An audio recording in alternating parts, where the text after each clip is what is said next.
Now, as Anna would tell you, the Justin Trudeau's socialist amigos in Venezuela demonstrated what happens every single time you print money and create cash to fund out-of-control government spending.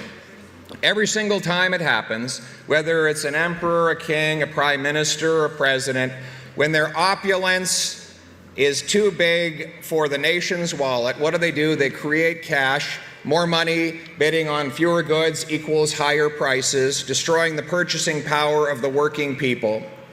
Those closest to government are always the first to touch the new money, the first to profit, and always get richer. The assets of the super rich grow in value while the paychecks and pensions of the working class lose their pay. It is a transfer of wealth from the have-nots to the have-yachts.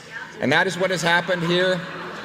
It's ironic, with these socialists. In the end, when they concentrate the wealth in the hands of government, who ends up benefiting? Those with the most political power, and those are always the most privileged and elite people. It is always the working class that ends up impoverished and lined up at food banks.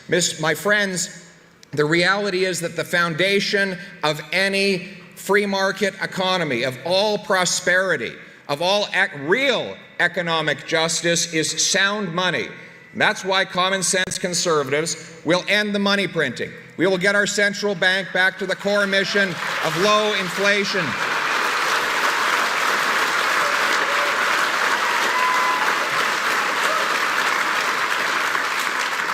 We'll do that by addressing what is actually the disease. You see, inflation, debt, deficits, and high taxes are only the symptoms. The disease is overspending. Government that is metastasizing and growing faster than the people can afford.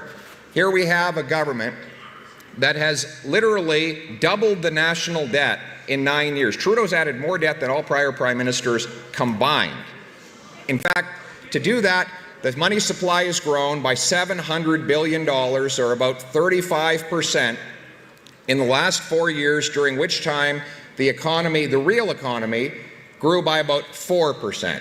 So we're actually growing the money almost 10 times faster than we're growing the stuff that money buys. It's like if you have 10 apples, and what are you laughing at?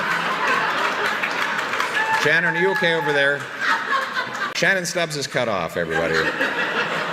10 apples and $10. It's $1 an apple.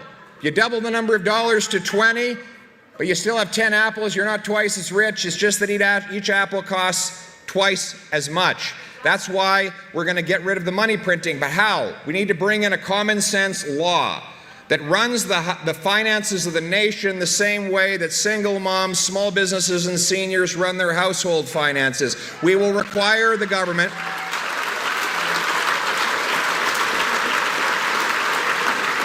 by law, find $1 of savings for every new dollar of spending. That will allow the economy to grow while the government is capped. We will shrink the relative size of the government and grow the free, productive economy all around it.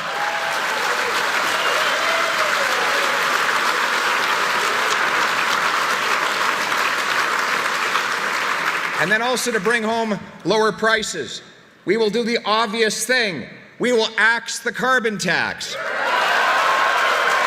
Axe the tax. Axe the tax. Axe the tax. Axe the tax. Axe the tax. How do you like my belt buckle?